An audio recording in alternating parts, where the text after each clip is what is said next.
What is going on, guys? Good morning, good evening, or good afternoon, if it is indeed the afternoon for you, my brothers and sisters. What's going on? Jace here from Better Body Academy.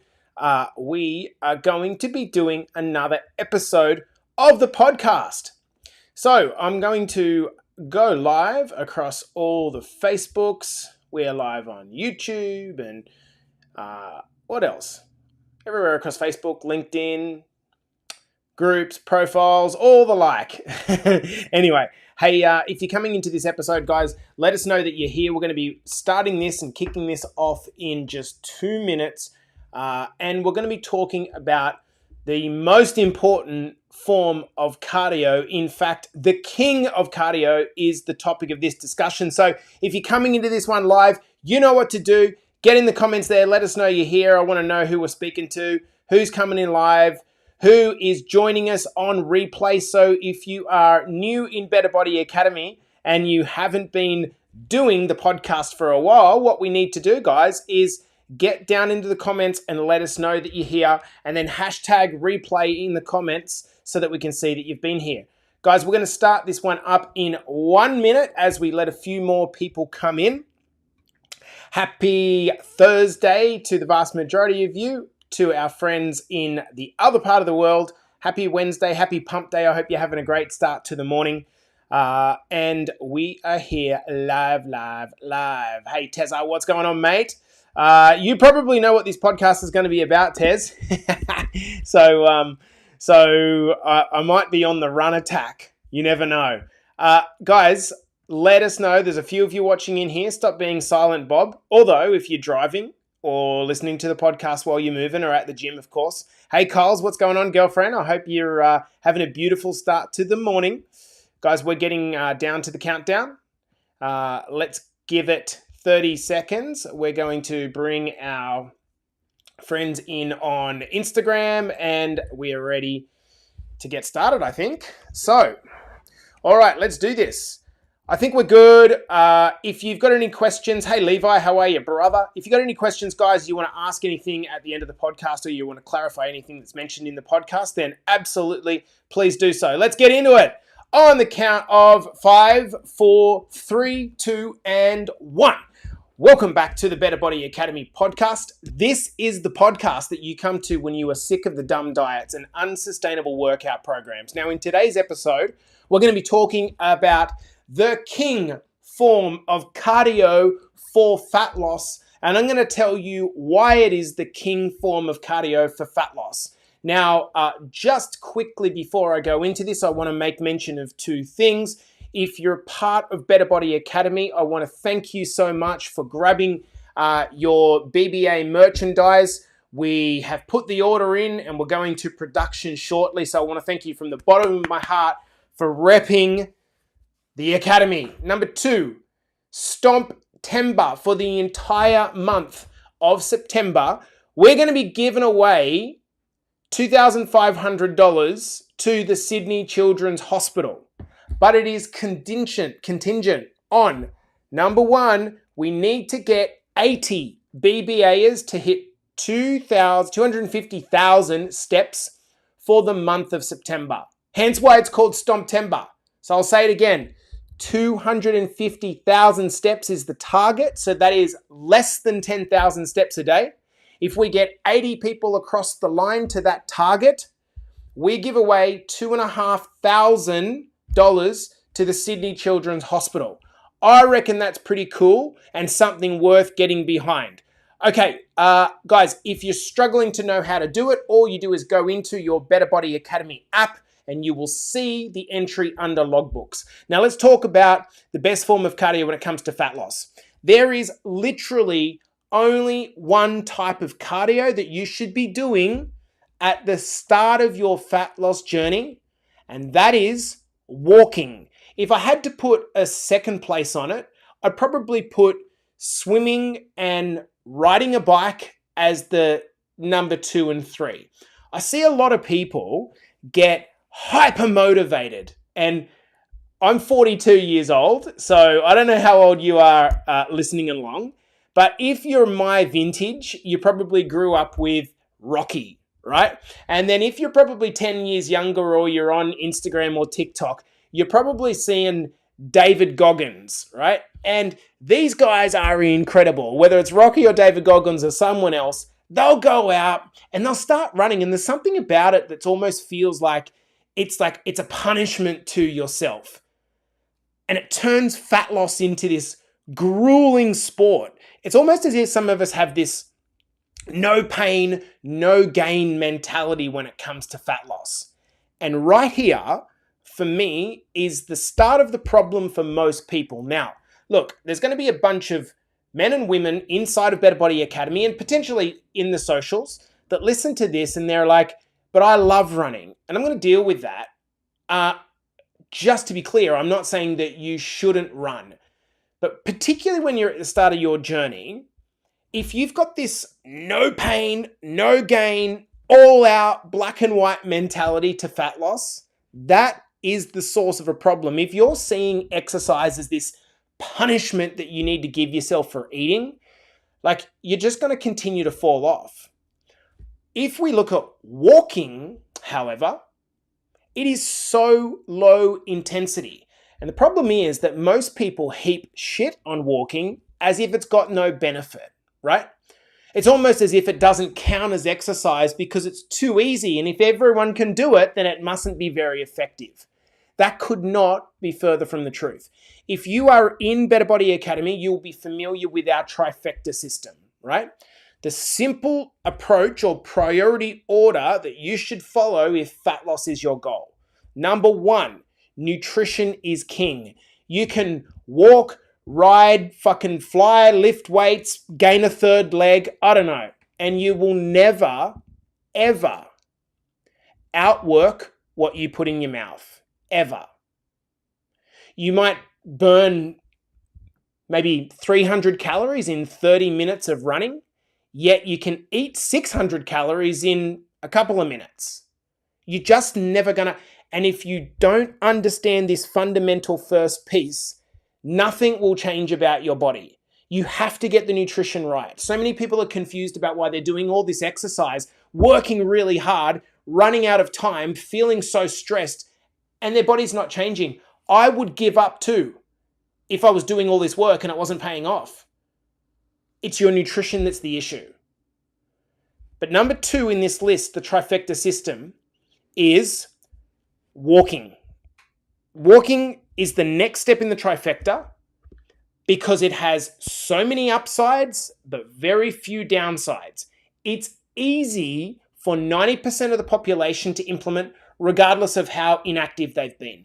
Once we have our nutrition dialed in a little bit and we've incorporated some basic movement into our life, that's when we're going to go to the third step and get stuck into strength training. If we want to boost our metabolism, make ourselves stronger, burn more calories, have an overall body composition, that's when we incorporate strength training. The mistake for so many people is thinking that, look, how could walking be priority number two after nutrition when it's just not that intense? It doesn't really matter. This is so wrong.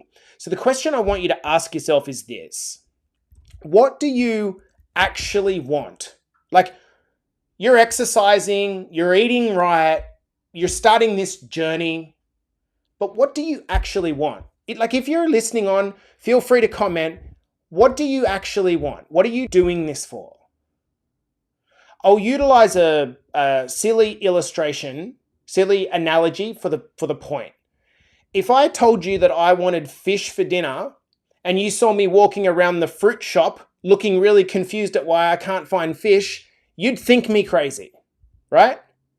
Yet so many people wonder why, A, they keep falling off, B, they're always injured, and C, while their results are so slow, why is this not working for me? Put simply, you're looking in the wrong place. If you want to be a runner, if that's your goal to be a cardio athlete, then guess what? You need to run. Do the stuff that's specific to what you're trying to achieve. But if you're like the average 90% of folk that listen to this podcast who just wants to change their body, make it look good, feel stronger, have more energy, generally lose some weight. Running is like wandering around the fruit store looking for your fish dinner. You're looking in the wrong place. You should be walking. As a complement to training hard in the gym, 2 to 4 days a week, walking is also the perfect form of recovery. And if you want to live longer, I encourage you to check out the Netflix documentary called Blue Zones. It was a 4 or 5 part series where they went around and looked at what the people in the most long living countries around the world do. And the common thing that they do is walk lots and sit less. You with me? So let's talk about, walking versus running. Injury. We'll start at injury. The numbers are that when people pick up running or jogging as a form of exercise after being deconditioned for a while, 50% of them will suffer some form of injury during the first year. 50%. Half of all people that pick up running as a form of exercise will injure themselves in the first year. And that's before we talk about or include just generalized soreness of our knees, our backs, our hips, our ankles. Most people, and ask yourself, is this you? They haven't run since they were maybe 15 or 20 years old. So because they haven't done that, then all of a sudden they join a fat loss program or they decide to start their own journey. They haven't used a skill in 2 decades. So what do you think happens when you haven't run for 2 decades and then you start to run? You have a dysfunctional movement pattern, and you can see this in some people, even if you're not a runner yourself. You see some people running and you're like, oh my fucking God, what is going on there? It looks like a, flinging zebra, right? But they push themselves through the pain barrier and end up creating issues which lead to chronic pain, which ends up the person stops doing it. And so they started because they wanted to be more intense and aggressive, but they have to stop because they got to the point where they can't deal with the chronic pain anymore. Walking is different. Even if you're able to move a little bit, you haven't lost the skill like you have when it comes to running. So you're far less chance of injuring your joints, particularly your knees, ankles, and hips when you're jarring down constantly. The nice thing about walking is that it really adds up. It's cumulative.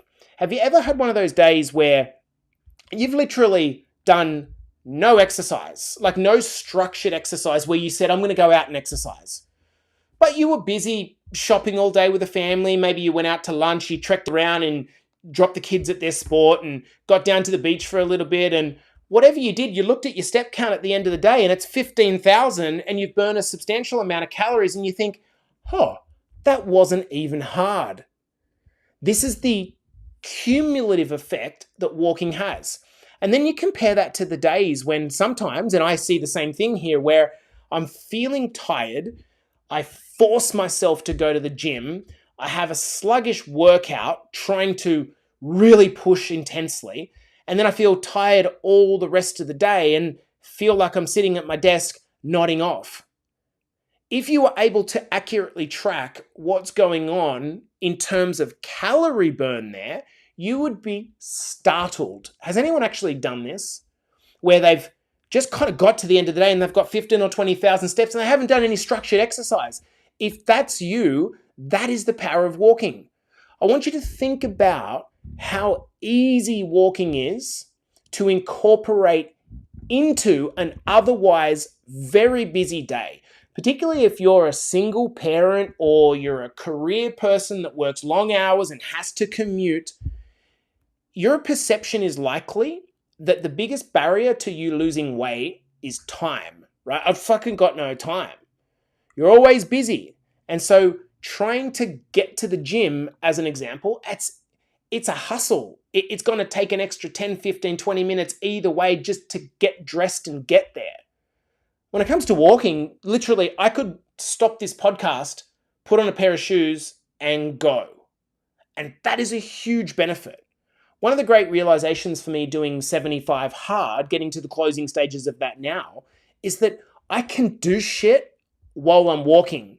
If you're running, You generally can't do shit at the same time. For me, it's taking phone calls, reading over emails, or writing back to things that need to be done. And the great thing is that there is no minimum dose.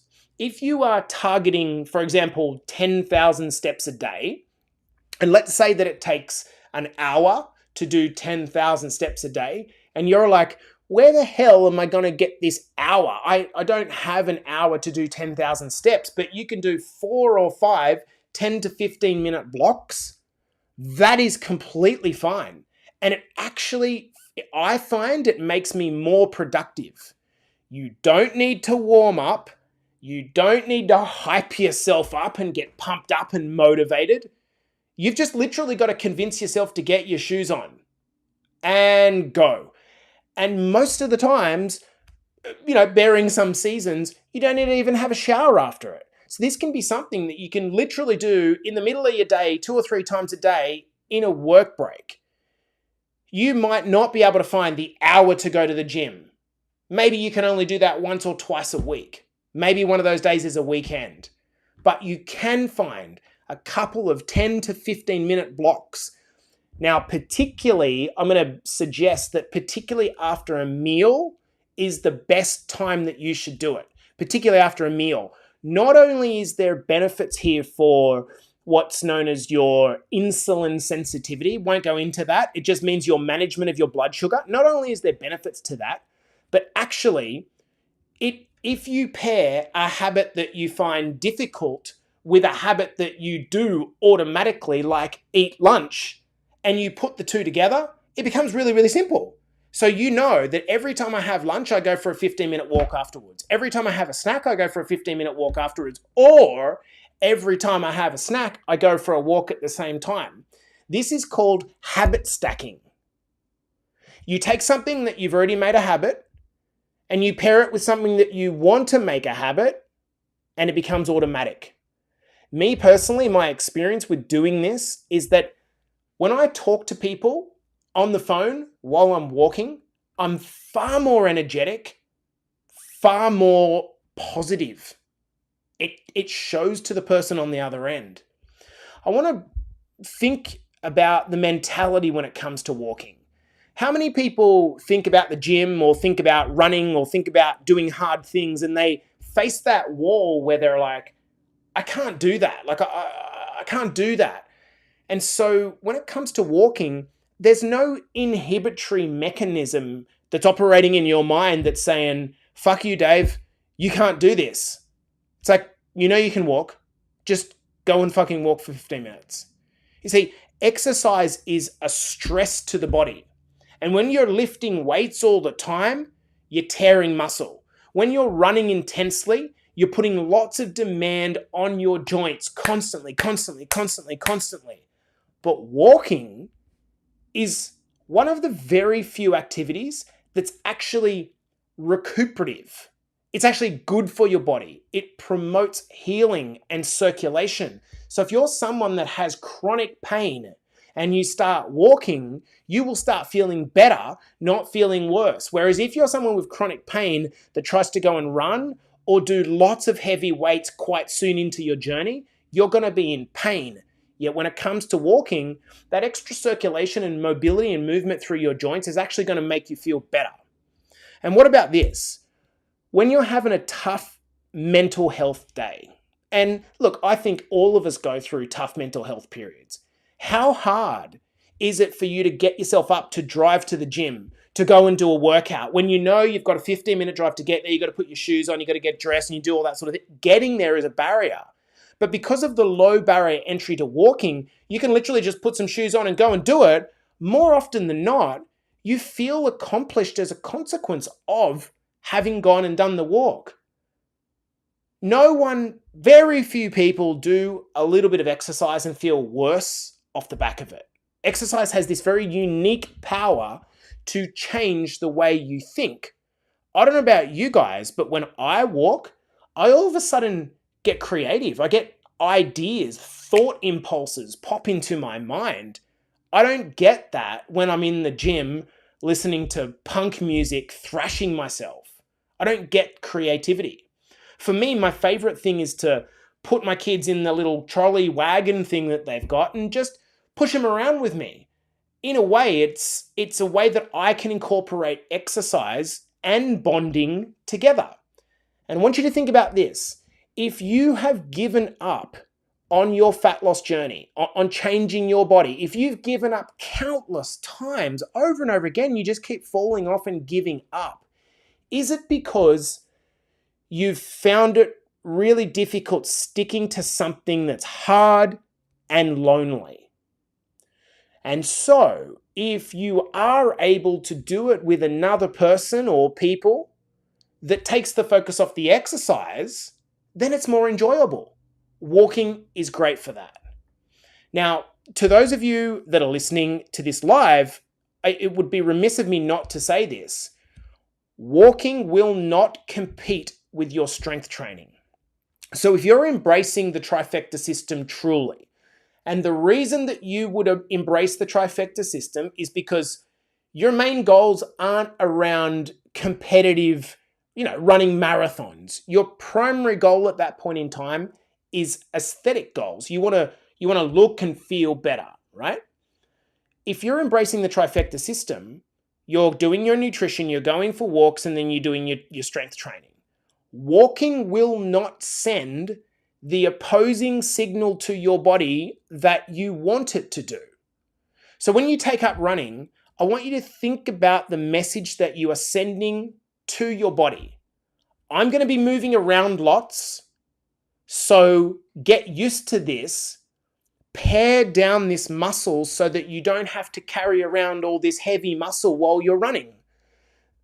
Then at the same time, the signal that's being sent to the cardiovascular system is to get better and more fitter, and the heart gets stronger. So there's perhaps a good and a bad signal, but both of those signals are adaptive to what you're trying to actually do. When you're working out, the main purpose that most people want to work out lifting weights for is they want to get stronger, they want to improve their body composition, they want to get their metabolism going further, higher, better. And so if you're trying to do both, the cardio signal, the endurance-driven signal, is going to compete with the strength, muscle building, metabolism-based signal. And what ends up happening is generally people burn out and they end up not doing either one very well. So what ends up happening is they either get really, really overtrained and tired and injured, or they are just not a very good runner and their body doesn't look very good either. So they get frustrated and end up giving up because they're neither. Now, of course, if you're a runner, you will know that strength training is important, but it's not 50% of your training load would be strength training. It's probably more like 80-20 or 70-30. You still want to keep your joints strong and healthy, but primarily you're going to train the cardiovascular adaptation, right? Well, it's the same that's true on the flip side. Walking simply does not compete with that signal. And so this is why walking is the perfect complement. Now, to end out this podcast, guys, there are going to be people that listen to this podcast and say, but fuck off, Jace, like I want to run. Like I want to run, I want to compete. Absolutely. I agree. I did the same thing. I just want you to come back to the question that I asked you. What are you doing it for, and what's your primary goal? If you go into anything in life and you don't know what you're trying to get out of doing it, for me, that's what kind of builds frustration, right? When you feel like you're doing the work, but it's not paying off. Like, just speak frankly, that's the reason why. If you're at that point where, for a lot of people at the start of the journey, and this is guys like, Nick Friend and Terry and Lauren and Xanth and these types of people, they've kind of got to that point where they know they have created a new personality, giving them a new personal reality. They're a different person now.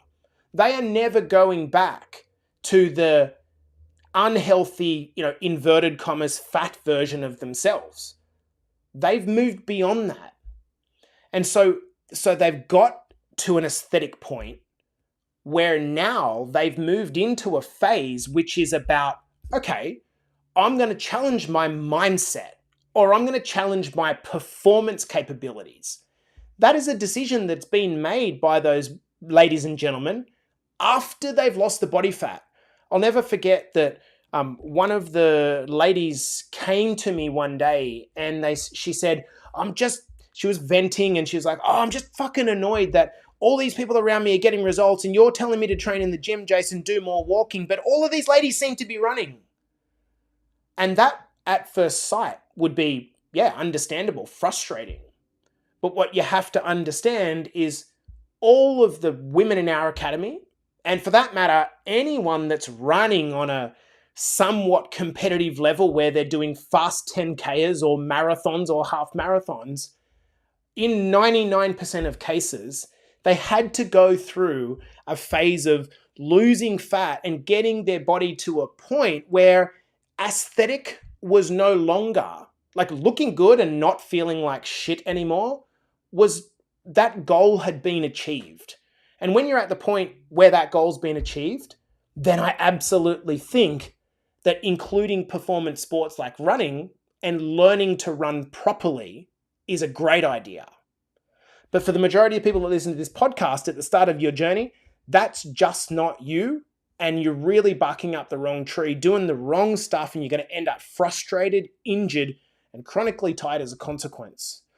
Guys, I'm going to leave the podcast there. Hopefully that has been a well-rounded way to convince you that for the month of September, let's focus on our steps. Let's focus on just tracking on our watch, clocking up the numbers, and knowing that there are really no downsides. There are no downsides. Everything that you're doing here is supportive of the adaptations, the changes that you're trying to create in your mind and body, and that's a good thing.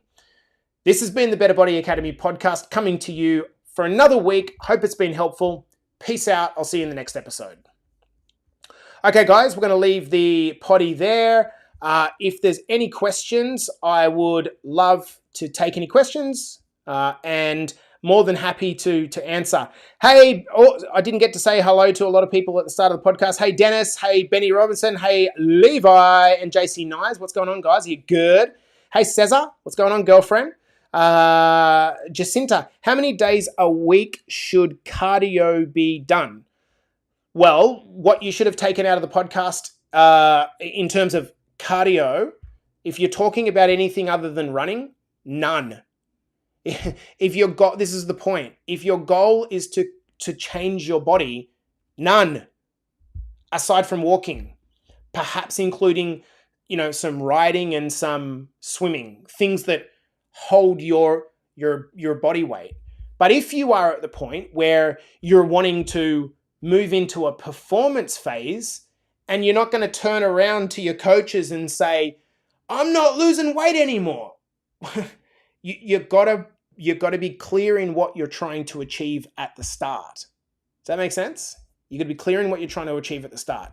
Has anyone got any other questions? Hello, Benny Cardi. How are you, mate? Lovely to see you here, brother. If you want to ask any questions, guys, pop them into the comments. I'm more than happy to answer. We're talking about cardio this morning, and if you want to re-listen to the podcast, what you can do is get onto either Apple or Spotify and search the Better Body Academy podcast, and we've got over 330 episodes to listen to there with tons and tons of free information.